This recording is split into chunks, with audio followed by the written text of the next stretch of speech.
Hello everyone, I am Vidushi and you're watching the YouTube channel of Blueprint Digital. This is the English lecture series for class 9th and today we'll be covering the second poem from your Beehive book, which is titled Wind. It is written by the Tamil poet Subramanya Bharati.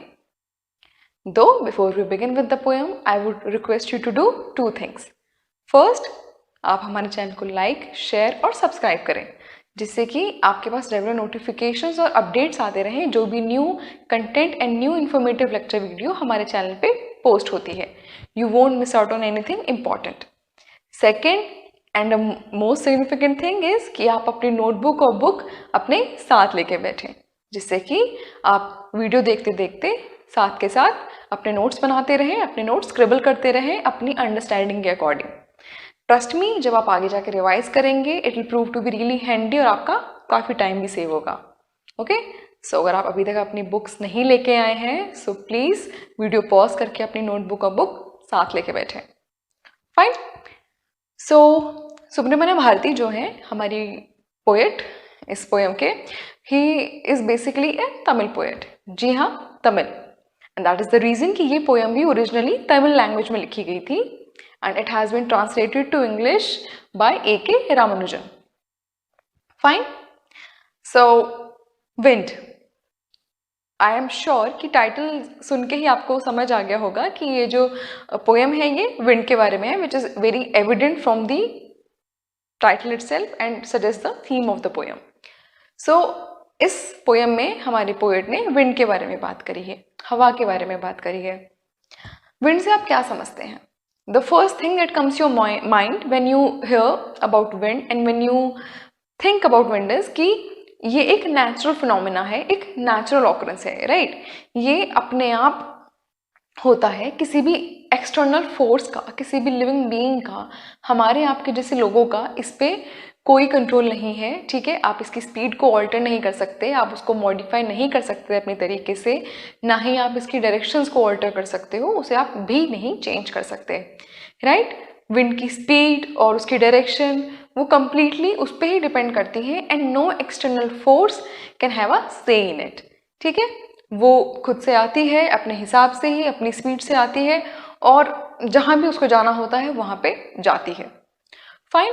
सो इस poem में as a whole हमारे poet ने wind की strength और power की बात करी है. ठीक, कि विंड कितनी पावरफुल और इतनी ताकतवर होती है कि वो क्या क्या नहीं कर सकती, वो कितना डिस्ट्रक्शन ला सकती है. ठीक है, उसका कितना फोर्स होता है, कितनी स्ट्रेंथ होती है कि वो चीज़ों को इधर उधर कर देती है. वो पूरे जो एक पूरा ऑर्डर होता है, एक लिविंग ऑर्डर होता है, एक सोसाइटी का, एक पर्टिकुलर रीजन का जहाँ पे वो इफेक्ट करती है, उसको बिल्कुल चेंज कर सकती है. सारे लिविंग फॉर्म्स को and even non living forms को वो बहुत ज़्यादा इफेक्ट करती है और वो बहुत डिस्ट्रक्शन भी ला सकती है. राइट. आई एम श्योर जब आपने खुद भी ऑब्जर्व किया होगा अपने लाइफ टाइम में, कभी तो ऐसा आया ही होगा कि जब बहुत तेज़ आंधी आती है, ठीक है, when there is this storm, this dust storm, तो अगर आप बाहर हैं, अपने घर से बाहर हैं, तो you can not just ignore it. आप उसको इग्नोर नहीं कर सकते. आप जो भी काम कर रहे हैं उस पर इफेक्ट पड़ेगा ही विंड का. ठीक है, आप रुकेंगे, आप सोचेंगे एंड अगर बहुत ज़्यादा स्पीड होगी और बहुत धूल होगा so you will seek a shelter. आप एक शेल्टर देखेंगे, आप ऐसी जगह ढूंढेंगे जहाँ आप बच सकें. स्पेशली अगर आप टू व्हीलर पे हैं या फिर ओपन हैं. ठीक है, आप कार में होंगे तो आप कोशिश करेंगे जल्दी से जल्दी घर पहुँच जाएं. ठीक. And if you are about to like go out from your home, अगर आप घर से निकलने वाले हैं किसी काम के लिए तो उसको भी आप रिकन्सिडर करेंगे एंड डिले कर देंगे अगर इम्पोर्टेंट नहीं होगा कि भाई एक बार ये आंधी रुक जाए, ये धूल तूफान रुक जाए, हम तभी अपना काम के लिए आगे जाएंगे. Right. So this is just a very small example कि विंड जो है अपनी पावर से किस कदर, किस हद तक, किस एक्सटेंट तक हमारी लाइफ को इफेक्ट कर सकती है. राइट। जब बहुत तेज़ आंधी आती है, बहुत तूफान आते हैं, आई एम श्योर जब वो एक नेचुरल डिज़ास्टर बन जाता है, एक नेचुरल कैलेमिटी बन जाता है कि भाई तूफान आया, वहाँ पे इंफ्रास्ट्रक्चर जो है वो ख़राब हो गया, बहुत से लोगों की जो लाइव्स हैं वो भी इफ़ेक्ट होती हैं, लोगों की लाइफ चली भी जाती हैं, बहुत सारी डेथ भी होती हैं, ठीक है, लोगों के घर टूट जाते हैं, स्पेशली जो फीबल, जो बहुत ही कच्चा हाउसेस होते हैं, ठीक है, जो कमज़ोर घर होते हैं वो टूट जाते हैं, छतें उड़ जाती हैं। तो और ट्रीज जो होते हैं, ठीक है, वो टूट गए, इलेक्ट्रिक पोल्स जो होते हैं, ठीक है, बिजली के जैसे खंभे आप बोलते हैं, वो गिर जाते हैं, वो टूट जाते हैं, एनिमल्स डरते हैं, ठीक है। तो पूरा जो एक इकोसिस्टम है, पूरा जो लाइफ फॉर्म का, सोसाइटी का जो एक बैलेंस है वो डिस्टर्ब हो जाता है और बहुत ही डिसऑर्डरली सिचुएशन क्रिएट होती है, right. So that is the strength and power of wind. तो इसी पावर और स्ट्रेंथ के बारे में पोएट ने इस पोएम में बात किया है। इस पोएम को मेनली 2 फेजेस में डिवाइड किया गया है।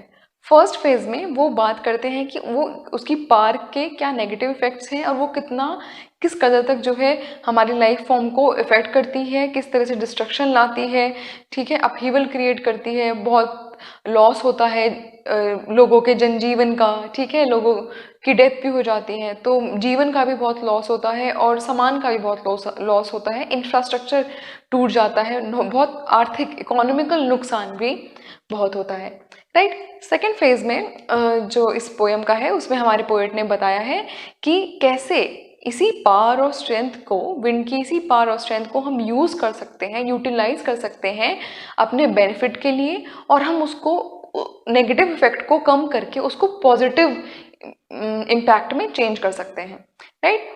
उन्होंने एक बहुत ही अपने अनूठे तरीके में उन्होंने ये चीज़ को कन्वे करा है कि कैसे, और उन्होंने इस लाइफ को उन्होंने इस विंड के इफेक्ट को, इस विंड के डिस्ट्रक्शन को, लाइफ पे विंड के डिस्ट्रक्शन को कंपेयर करा है लाइफ की बाकी सारी जो प्रॉब्लम्स होती हैं और डिफ़िकल्टीज़ होती हैं जो हम फेस करते हैं अपने लाइफ कोर्स में, ठीक है, जो हमारे पास सिचुएशंस आती हैं मुश्किलों की, कठिनाइयों की, उससे उन्होंने रिलेट करा है विंड के डिस्ट्रक्शन को। और वो कहते हैं कि एक एडवाइस देते हैं वो बहुत अपने तरीके से कि कैसे हम अपनी इन सिचुएशंस को, इन डिफ़िकल्टीज़ को, जैसे कि विंड जो है वो उसकी वजह से हम फेस करनी पड़ती हैं, अपना दोस्त बना के, ठीक है, और उनको बीफ्रेंड करके उनको फेस कर सकते हैं, उन्हें एड्रेस कर सकते हैं, जिससे कि वो हमारे लिए बेनिफिशियल हो जाएं और हमें पॉजिटिवली इफेक्ट करें और हमें ग्रो करने में हेल्प करें, ठीक है। तो जो सेकंड फेज है उसमें पोएट ने विंड के पॉजिटिव इफेक्ट को हार्नेस करने की बात करी है। उन्होंने बताया है कि कैसे हम उसके इफेक्ट को अपने लिए पॉजिटिव वे में क्रिएट कर सकते हैं, पॉजिटिवली चेंज कर सकते हैं उसको दोस्त बना के, ठीक है। सो आइए देखते हैं कि पोएम की सेंट्रल थीम, जो सेंट्रल आइडिया है, जो कोर है पोएम का, वो क्या कहता है। This poem talks about wind which is pretty evident from the title itself, बहुत क्लियर है टाइटल से, which is a natural phenomena. So it's a natural phenomena that we have discussed. Natural phenomena क्या होता है कि एक natural occurrence होती है, it occurs naturally, right? It discusses, the poem discusses power and strength of the wind. वो wind की ताकत को डिस्कस करती है। वो बताते हैं कि इसमें ये डिस्कस किया गया है कि विंड इतनी पावरफुल और इतनी स्ट्रॉन्ग हो सकती है that it can cause disturbance, destruction and upheaval. Disturbance कैसे, वो डिसऑर्डर क्रिएट कर सकती है, ठीक है, जो नॉर्मल कोर्स होगा लाइफ का वो इफेक्ट हो जाता है, डिस्टर्ब हो जाते हो आप लोग, जो अपना काम कर रहे होते हो उसको यूजुअली आप नॉर्मली कैरी आउट नहीं कर सकते, you will have to make some, even those are minor changes, but आपको कुछ ना कुछ अपने स्केड्यूल में, रूटीन में चेंज करना पड़ जाता है, एंड स्पेशली अगर ज़्यादा स्ट्रॉन्ग विंड है तब तो काफ़ी हद तक आपको चेंज करना पड़ता है। And it can cause destruction, वो तबाही ला सकती है, जैसे हमने डिस्कस किया कि लाइफ्स का भी बहुत नुकसान होता है, इंफ्रास्ट्रक्चर का, बिल्डिंग्स का नुकसान होता है, एंड पेड़ भी गिर जाते हैं, इलेक्ट्रिक पोल्स भी गिर जाते हैं, एंड अपहीवल मतलब उथल पुथल, ठीक है, बहुत अपसाइड डाउन हो जाता है पूरी चीज़ें, ठीक है, इधर उधर जो है चीज़ें खराब हो जाती हैं। तो ये इन वर्ड्स के थ्रू वो इनकैप्सुलेट कर रहे हैं, वो कैप्चर कर रहे हैं विंड की पावर को, और इस पोएम में उन्होंने उसी पावर को कैप्चर करके हाईलाइट करा है, एम्फसाइज करा है। Fine. So this poem discusses the loss humans have to bear. जो ह्यूमंस होते हैं, जो लिविंग फॉर्म्स होती हैं, उनको किस तरह का नुकसान उठाना पड़ता है विंड की वजह से ड्यू टू. बट जो हमने बात करी ना कि एक सेकेंड फेज भी है पोएम का जिसमें वो उसके पॉजिटिव इफेक्ट की बात करते हैं. But also talks about how we can befriend it and use its power in a helpful way. But ये पोएम ये भी बात करती है कि कैसे हम विंड को बीफ्रेंड कर सकते हैं. बीफ्रेंड मतलब उसको दोस्त बना सकते हैं. How can we make wind our friend. उसको दोस्त बना के हम कैसे उसको अपने लिए यूटिलाइज कर सकते हैं एंड वो कैसे हमारे लिए हेल्पफुल प्रूव होगी. उसकी पावर जो है हम उसको कैसे हेल्पफुल वे में अपने लिए यूज कर सकते हैं. The poet has compared the destruction by wind to the difficulties we face. Right, कि जो डिस्ट्रक्शन, जो तबाही, जो प्रॉब्लम्स विंड क्रिएट करती है उसको पोएट ने एक इनडायरेक्टली कंपेयर करा है लाइफ की मुश्किलों से, लाइफ की प्रॉब्लम से. जो हम लाइफ में अपने ऑब्स्टिकल्स फेस करते हैं, इश्यूज फेस करते हैं, उससे पोएट ने कंपेयर करा है. And he has given an important advice to handle such difficulties which can help us grow and prosper in life.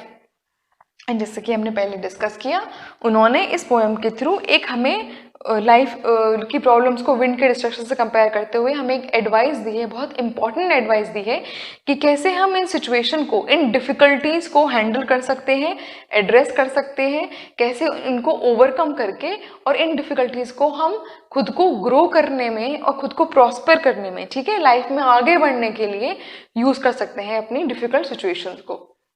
Fine. So this was the central theme of the poem. आपको कुछ board से note करना है, आप note कर लीजिए. We'll move on to the first stanza explanation of this poem. Okay, so let's begin with the first stanza now and read what does it say.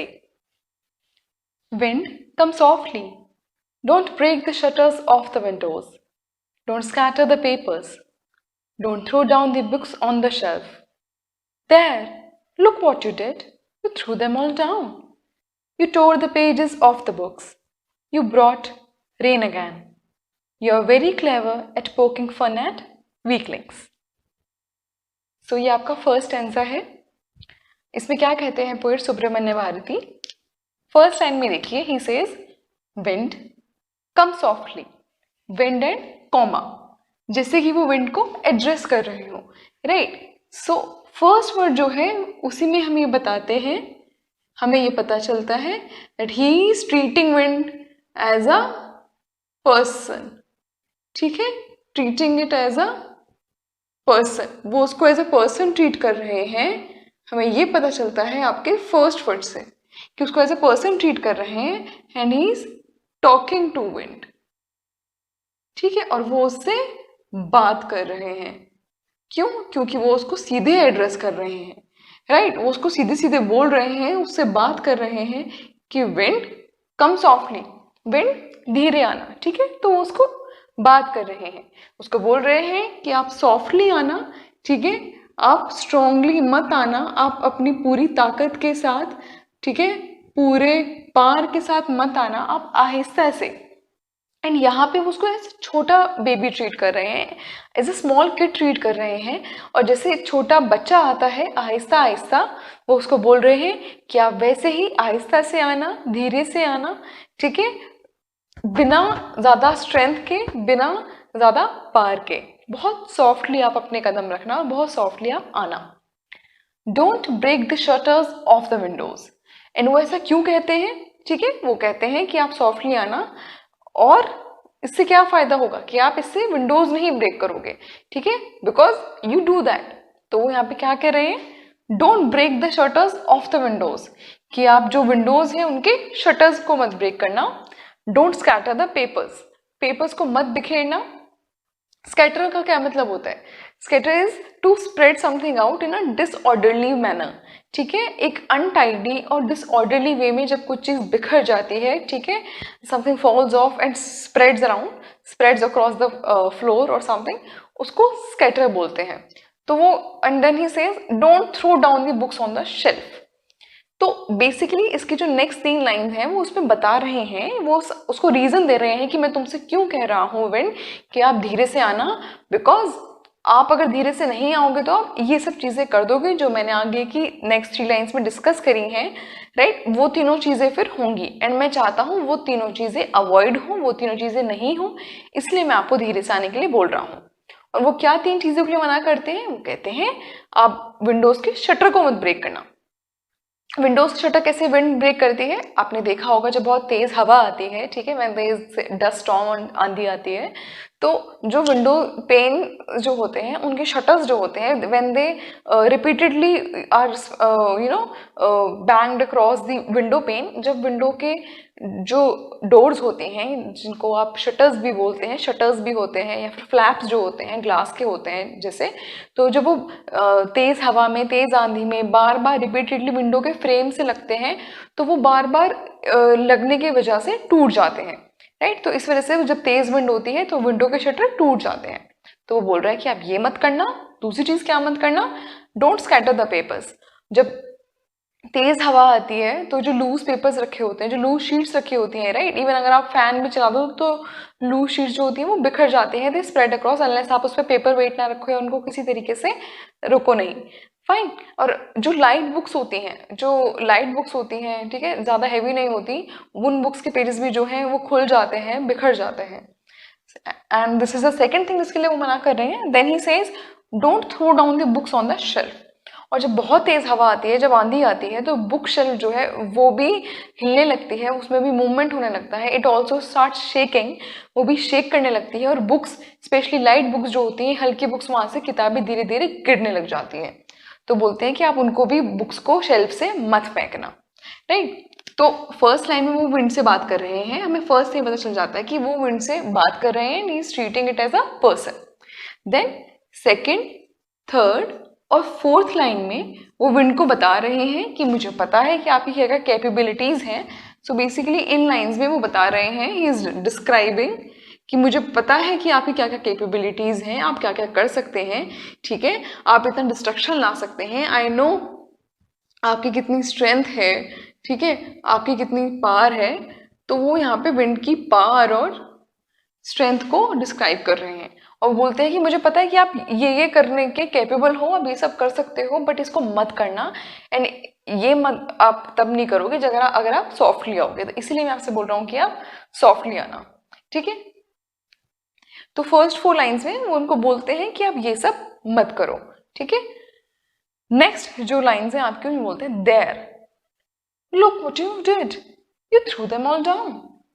तो अभी उन्होंने उसको समझाया फर्स्ट 4 लाइन्स में कि अब ये सब मत करना, आप धीरे से आना, बट इमीडिएटली नेक्स्ट लाइन में, 5th लाइन में वो बोलते हैं there, look what you did, देखो आपने क्या किया, you threw them all down, आपने वो उन सबको नीचे गिरा दिया। किन सबको? थ्रू देम से वो किसको रेफर कर रहे हैं? वो बुक्स ऑन द शेल्फ, जो प्रीवियस लाइन में उन्होंने बात करी है बुक्स की जो शेल्फ पे रखी रहती है, उन्होंने बोला है कि इनको भाई तुम मत गिराना, don't throw them down, but वो बोलते हैं कि तुमने तो उनको थ्रो कर दिया नीचे, ठीक है, तुमने सारे बुक्स को नीचे कर दिया, गिरा। तो and then he says you tore the pages of the books, and मैंने आपको दूसरी चीज क्या मना करी थी कि आप जो है पन्ने जो है, पेजेस जो हैं, उनको स्कैटर मत करना, बिखेरना मत, बट तुमने तो बुक्स के पेजेस को फाड़ ही दिया बुक में से। इतनी तेज विंड आई कि जो लूजली बाइंडेड बुक थी, ठीक है, और जो बुक्स की बाइंडिंग थी वो भी खुल गई और पेज फट के जो है बिखर गए, फाइन। तो लूज पेजेस जो थे वो तो बिखरे ही, जो लूज बाइंडेड बुक्स थी उनमें से पेज फट के भी स्कैटर हो गए, right. And then you brought rain again. I am sure आप सबने देखा होगा जब बारिश आती है, स्पेशली मानसून सीजन में, तो जो हवाएं होती हैं, विंड जो होती हैं, वो क्राउड्स को कैरी करके लाती हैं, ठीक है, वो बादलों को लाती हैं, एंड उनसे ही जो है ओवरकास्ट कंडीशंस हो जाती हैं, एंड फिर बारिश पड़ जाती है। और कभी ऐसा भी होता है कि बहुत तेज बारिश भी हो रही होती है और हवा भी चल रही होती है, तो उससे जो विंड का फोर्स है, विंड के फोर्स से रेन की जो इंटेंसिटी है वो भी बहुत स्ट्रांग हो जाती है, एंड जब हैवी रेन्स होती हैं तो वो भी प्रॉब्लम्स ही क्रिएट करती हैं। आपने देखा होगा सिटीज़ में, स्पेशली मुंबई में, ठीक है, अर्बन रीजन्स में, बाकी अर्बन सिटीज़ में, मेट्रो सिटीज़ में, इवन इन रूरल एरियाज, ठीक है, वाटर लॉगिंग हो जाती है, ठीक है, और उस वजह से जो ट्रांसपोर्टेशन है और जो आपके कम्यूटेशन इशूज़ हैं वो आ जाते हैं। आप यातायात के साधन नहीं यूज़ कर सकते, आपको आने जाने में दिक्कत होती है, ठीक है, वाटर लॉगिंग की परेशानी हो जाती है। तो बोलते हैं कि आपने बारिश भी ले आए आप, ठीक है, उससे भी प्रॉब्लम आ गई, इस वजह से वो उसको बोलते हैं कंप्लेनिंग वे में, ठीक है। तो 5th लाइन में वो एक तरह से कंप्लेन कर रहे हैं कि मैंने जो आपको मना किया था, I had asked you to come softly and not do these 3 things, आपने वही उसमें से एक चीज कर दी और दूसरी भी कर दी। So he sort of complaining and he sounds irritated, वो थोड़ा इरिटेटेड हो गए हैं और वो कंप्लेन सॉर्ट ऑफ कर रहे हैं कि आपने तो वही चीजें कर दी। यू ब्रॉड रेन अगेन, आपने बारिश भी ले आया। You are very clever at poking fun at weaklings. Poking fun मतलब मेकिंग फन ऑफ, ठीक है। तो बोलते हैं कि आप बहुत चालाक हैं, आप बहुत शातिर हैं, जो आप फन बनाती हैं, जो आप मजाक बनाती हैं, ठीक है। You make fun of, you poke fun of the weaklings. What are weaklings? A person who is weak. Basically weakling क्या होता है? A person who is weak, जो वीक होता है, जो चीजें या पर्सन वीक होता है उसको वीकलिंग बोलते हैं। पर्सन बोल रहे हो या फिर जो कोई भी लिविंग थिंग्स होती हैं, ठीक है, कोई भी जो लिविंग थिंग्स है वो वीक होती हैं, तो दैट इज अ वीकलिंग। तो बोलते हैं तुम बहुत चालाक हो और तुम मजाक बनाती हो वीक लोगों का। वीक लोग कैसे? जैसे छोटे बच्चे होते हैं, राइट। तो जब बहुत तेज बारिश आती है, आंधी आती है, तो छोटे बच्चे डर जाते हैं, राइट। वो अब खेलने नहीं जा पाते, तो उनका जो मूवमेंट होता है वो रिस्ट्रिक्टेड हो जाता है एंड वो डर जाते हैं। ऐसे ही जो एल्डरली लोग होते हैं वो भी घबरा जाते हैं, राइट, जब बारिश या बहुत तेज आंधी आती है और हवा चलती है। ऐसे ही जो छोटे प्लांट्स होते हैं, राइट, जो न्यूली बॉर्न प्लांट्स होते हैं या फिर बहुत छोटे प्लांट्स होते हैं, वो भी अपरूट हो जाते हैं, फाइन, वो भी जड़ से निकल के उड़ने लगते हैं, ठीक है, वो भी टूट जाते हैं। और जो ट्रीज होते हैं, जो पुराने ट्रीज होते हैं, उनकी ब्रांचेस भी गिर जाती हैं, पूरे पूरे ट्रीज भी गिर जाते हैं, आपने देखा होगा रोड्स पे गिर जाते हैं एंड इवन व्हीकल्स पे भी गिर जाते हैं। और ऐसे ही जो पुराने घर होते हैं, जो वीक घर होते हैं, जैसे वी हैव स्टडीड कच्चा हाउसेस एंड पक्का हाउसेस, तो जो कच्चा हाउसेस होते हैं एंड इवन जो पुराने घर होते हैं उनकी रूफ उड़ जाती है और पूरे के पूरे घर भी जो है वो गिर जाते हैं, राइट। एंड एनिमल्स जो होते हैं, छोटे छोटे एनिमल्स, बर्ड्स, वो भी शेल्टर ढूंढते हैं, बर्ड्स अपने घोंसलों में चले जाते हैं, you won't see any animal out there moving around. तो वो बोलते हैं कि तुम इस तरीके से ऐसे वीक लोगों का, जो ऐसी वीक चीज़ों का, वीक लिविंग चीज़ों का एंड नॉन लिविंग का भी, जैसे हाउस हो गया, इंफ्रास्ट्रक्चर हो गया, उनका मजाक बनाते हो और तुम बहुत क्लेवर हो, तुम ये सब चीज़ें करती हो और उन लोगों का मजाक बनाती हो, तुम अपनी पावर का, अपनी स्ट्रेंथ का गलत यूज़ करके लोगों के साथ मजाक करती हो और चीज़ों का जो वीक है, जो तुमसे डरती हैं, उनका मजाक बनाती हो। You make fun of them and you are very clever at it, fine. So basically जो आपकी फर्स्ट फेज हो गया, स्टेंजा का भी अगर देखिए, जो फर्स्ट 4 लाइन्स है उसमें वो उनसे बात कर रहे हैं, is trying to make it understand कि देखो तुम एक बच्चे की तरह आना, बहुत सॉफ्टली आना, ये सब चीज़ें मत करना। He is trying to reason out with him. But यहाँ पे फिर नेक्स्ट 4 लाइन्स में वो बताते हैं, ही इन अ कंप्लेनिंग वे में बताते हैं कि तुमने तो मेरी बात नहीं मानी and I am complaining, I am pretty irritated कि तुमने मेरी बात नहीं मानी है एंड तुमने डिस्ट्रक्शन कॉज कर दिया है एंड तुमने क्या क्या कर दिया है? You threw them all down. तुमने बुक्स को, जो मैंने मना किया था शेल्फ से नीचे गिराने के लिए, तुमने बुक्स शेल्फ से नीचे गिरा दी हैं, तुमने बुक्स के पेजेस को फाड़ दिया है, तुम बारिश में ले आई हो और तुम जो है मजाक बना रही हो वीक चीज़ों का, उनको परेशान करके, राइट। सो जहां हमने देखा कि फर्स्ट 4 लाइन्स में वो डिस्क्राइब कर रहे हैं विंड की स्ट्रेंथ को, उसकी पावर को, उसकी कैपेबिलिटी को, उसकी कैपेसिटी को, कि वो क्या क्या कर सकती है, ठीक है। वहीं जो नेक्स्ट 4 लाइन्स हैं, जो 5th to 8th लाइन है, उसमें वो बताते हैं कि wind actually doesn't behave like a small kid, वो एक बच्चे की तरह, छोटे बच्चे की तरह नहीं बिहेव करती, rather it behaves as a young person, वो एक यूथ की तरह बिहेव करती है। जैसे जो बच्चे थोड़े बड़े हो जाते हैं, टीनेज वाले जो उसमें होते हैं, तो वो बहुत ज़्यादा हाइपर एक्टिव हो जाते हैं, यहाँ से वहाँ भाग रहे हैं, ठीक है, creating upheaval and lot of commotion, ठीक है, बहुत एनर्जी होती है इनमें। तो वो नेक्स्ट 4 लाइन्स पे बोलते हैं, लाइन 5 to 8 में बोलते हैं that you are full of energy, power, violence. Violence क्यों? क्योंकि आप परेशान कर रहे हो लोगों को, and you are making fun of people, you are making fun of weak things and you are enjoying it, and strength and destruction, ठीक है। तो you are full of all these things, और ये चीजें वो हाईलाइट कर रहे हैं, एम्फेसाइज कर रहे हैं इन पे नेक्स्ट 4 लाइन्स पे आपकी फर्स्ट स्टेंजा की, फाइन। सो बेसिकली पहले वो विंड से बोलते हैं कि आप ऐसा मत करना, एंड देन उसके बाद वो रियलाइज़ करते हैं कि विंड पे बेसिकली कुछ असर नहीं पड़ा है। जैसे कि हम ऑलरेडी इस चीज़ को समझ चुके हैं that wind is natural phenomena, और उस पर आप नहीं कंट्रोल कर सकते। Even if you try talking to wind, अगर आप उससे बात भी करना चाहें तो वो आपकी नहीं सुनेगी, उसको जो करना है वो वैसे ही होगा, उसी तरीके से होगा। तो फिर बताते हैं कि नहीं सुनते हुए आपने क्या क्या कर दिया, एंड वो उसको एक्सप्लेन कर रहे हैं, डिस्क्राइब कर रहे हैं। Fine, so this was a first answer. इसकी हम राइम स्कीम देखते हैं, एंड राइम स्कीम देखने के लिए हम क्या करेंगे, हम पहले जो लास्ट वर्ड्स हैं सब लाइन्स के उनको नोट करते हैं। So what are the last words that we have softly, windows, papers, shelf, down, books, again, weaklings. आपने कुछ नोटिस करा? या वही मैं बोलने वाली थी, दैट कोई भी जो वर्ड है, जो एंड वर्ड्स हैं, वो राइम नहीं कर रहे हैं, कोई पैटर्न नहीं है उनकी राइमिंग में, right. So what do we understand from this, कि ये जो आपका स्टैंजा है इसकी कोई राइम स्कीम नहीं है। This stanza does not have any particular rhyme scheme and it has been written as a free verse. उसको एज अ फ्री वर्स लिखा गया है जिसमें कोई राइम स्कीम नहीं है, राइट। एंड कोई भी जो पैटर्न है राइमिंग का वो फॉलो नहीं किया है हमारे पोएट ने।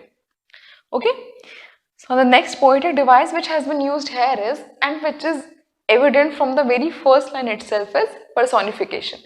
Personification क्या होता है? When a non-living thing is treated like a person, एक person की तरह treat किया जाता है किसी non-living thing को, उसको personification बोलते हैं। यहाँ पे as we've understood during the explanation of the stanza that wind has been treated as a person and wind has been personified by the poet Subramanya Bharati. क्यों? क्योंकि वो उससे बात कर रहे हैं फर्स्ट स्टैंजा में ही, उसको रेफर कर रहे हैं यू कह के, ठीक है, उसको बोल रहे हैं, उसको इंस्ट्रक्शन दे रहे हैं कि don't do this, don't do that, right. इसको इंस्ट्रक्शन दे रहे हैं एज ए वो कोई लिविंग बीइंग हो, तो उसको एज अ ह्यूमन ट्रीट कर रहे हैं, एज अ पर्सन ट्रीट कर रहे हैं, and he is referring it to as you and don't, ठीक है, उसको इंस्ट्रक्शन भी दे रहे हैं, उसको रेफर भी कर रहे हैं यू से। The next poetic device used here is anaphora. Anaphora क्या होता है? जब रिपीटिशन होती है सेम वर्ड की बिगनिंग में, जब दो या दो से ज़्यादा लाइंस आसपास जो आ रही होती हैं, यानी कि जो एक साथ दो या दो से ज़्यादा लाइन आ रही होती हैं, उनकी जब बिगनिंग सेम वर्ड से होती है, उस पर्टिकुलर सिचुएशन को एनाफोरा बोलते हैं। So basically anaphora is repetition of a word at the start of two or more consecutive lines. यहाँ पे एनाफोरा दो जगह यूज हुआ है।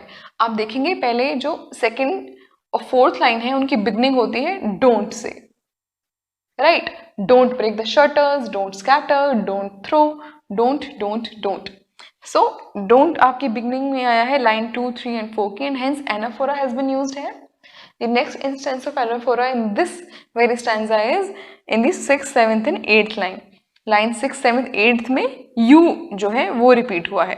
You tore this, you brought this, you are very clever, fine. So ये दो जगह आपके एनाफोरा यूज हुआ है फर्स्ट स्टैंजा में। So with this we conclude the first stanza. आपको कुछ बोर्ड से नोट करना है, आप नोट कर लीजिए। I will step aside. आप वीडियो को पॉज करके स्क्रीनशॉट भी ले सकते हैं। Okay, now let's discuss the questions which can be asked based on the first stanza of this poem. So the very first question can be, and which happens to be a very logical and obvious question, कि इस poem में poet जो है first stanza में किस से बात कर रहे हैं, एंड वी ऑल नो कि is talking to wind. The second part can be how does he want it to behave. वो क्या चाहते हैं हमारे पोएट कि जो जिससे वो बात कर रहे हैं वो किस तरीके से बिहेव करें, विंड कैसे बिहेव करे। So let's discuss the answers. Answer to the first question, which is who is the poet talking to in the first stanza, is in the first stanza the poet Subramanya Bharati is talking to the wind, right? वो wind से बात कर रहे हैं। यहाँ पे एक चीज़ मैं हाईलाइट करना चाहूँगी कि जब भी पॉसिबल हो, एंड स्पेशली गिवन कि वन वर्ड वाला आंसर था ये ऑलमोस्ट, तो वहाँ पे इफ़ यू आर मेंशनिंग कि पोएट कुछ कह रहे हैं, so it will be really good अगर आप पोएट का नाम मेंशन करते हैं। जैसे यहाँ पे हमने मेंशन किया है कि the poet Subramania Bharati, so we are including the name of the poet as well in our answer, which is a really good thing to do. Okay, the next part जो है उसका आंसर क्या होगा, When the wind blows strongly, it is violent and causes destruction, right? So the poet wants it to blow softly, right? हमसे पूछा गया ना कि how does the poet want it to behave? So the poet wants it to blow softly. He does not want it to break the shutters of the windows, scatter the papers or throw down books from the shelf. ठीक है, वो चाहते हैं कि wind softly आए और वो उसको 3 चीजें करने से मना करते हैं कि to break the, he does not want it to break the shutters, scatter the papers और throw down the books. Fine, ये 3 चीजें वो नहीं चाहते विंड करे. The next question which can be asked from the first stanza is what are the things wind does in the first stanza. तो हमने पहले वाले क्वेश्चन में डिस्कस कर लिया कि पोएट कैसे चाहते हैं विंड बिहेव करे और क्या क्या वो नहीं चाहते वो करे. बट इवेंचुअली विंड क्या करती है? इन the first stanza the wind does not behave the way poet wants. वो नहीं बिहेव करती जैसे पोएट चाहते हैं. It comes very strongly and not softly. वो स्ट्रांगली आती है, सॉफ्टली नहीं आती. It throws the books down. वो बुक्स भी थ्रो करती है from the shelf, tears the pages of the books, brings lot of rain and makes fun of weak people and things by creating troubles for them. ठीक है, और वो week लोगों का मजाक भी बनाती है उनके लिए परेशानी खड़ी करके. तो क्या 4 चीजें विंड करती है इवेंचुअली? वो पहली बात तो ये है कि वो स्ट्रांगली आती है, वो सॉफ्टली बिल्कुल नहीं आती. And what are the 4 things it does? It throws the books down from the shelf, it tears the pages of the books, it brings lot of rain or causes lot of rain, and it makes fun of weak people by creating troubles for them. उनके लिए परेशानियां खड़ी करके वो week चीज़ों का, week लोगों का मजाक बनाती है. So these are the questions which can be asked from the first stanza. I hope आपको ये समझ आए होंगे. With this we conclude the first part of this lecture poem, which is Wind, written by the Tamil poet Subramanya Bharti. ठीक है, इस part में हमने, इस लेक्चर के पार्ट में हमने पोएम की सेंट्रल थीम, सेंट्रल आइडिया जिस पे वो बेस्ड है, फर्स्ट स्टैंजा के एक्सप्लेनेशन और उस पे बेस्ड क्वेश्चंस कवर किए हैं. I hope you were able to grasp all the concepts that we have discussed, all the explanation. And if that is indeed the case, please हमारी video को like करें, अपने friends के साथ इसको share करें और अपने कमेंट्स अपने हमारे तक पहुँचाएँ, अपने व्यूज़. ठीक है. Also, do not forget to like, share and subscribe to our channel जिससे कि आपके पास रेगुलर नोटिफिकेशंस और अपडेट्स आती रहे regarding new and upcoming lecture content that we post. Okay, so that was it from our end in this particular lecture video. I hope you enjoyed it. Thank you guys and take care.